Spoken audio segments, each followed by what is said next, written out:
Ürək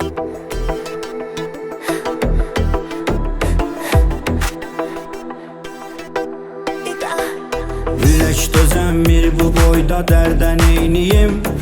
İndi denən sən olmayan yerdə neyniyim? Ürək dözəmir bu boyda dərdə neyniyim?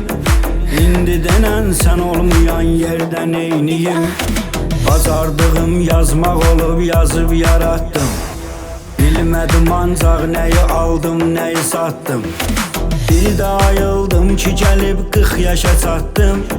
Çox şey itirdim ötən illərdə neyniyim? Ürək dözəmir bu boyda dərdə neyniyim?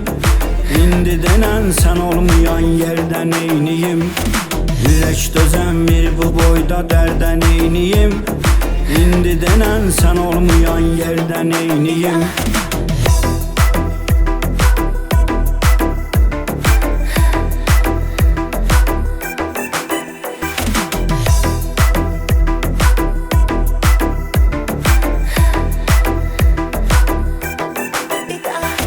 Şairim qəmlə yaranır yazdığı şeiri.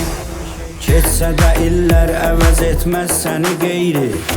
Hər gün əzab çəkib üzülməyin nə xeyri?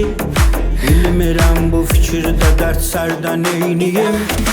Ürək dözəmir bu boyda dərdə neyniyim? İndi denən sən olmayan yerdə neyniyim? Ürək dözəmir bu boyda dərdə neyniyim?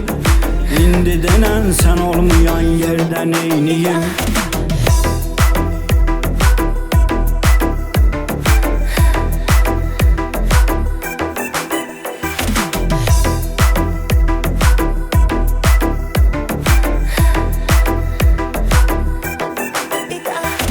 Çıxıb getməklə mənim canımı aldı.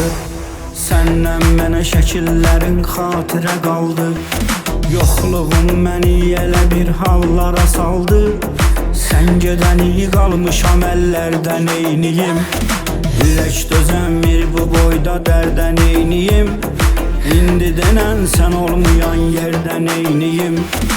Ürək dözəmir bu boyda dərdə neyniyim? İndi denən sən olmayan yerdə neyniyim?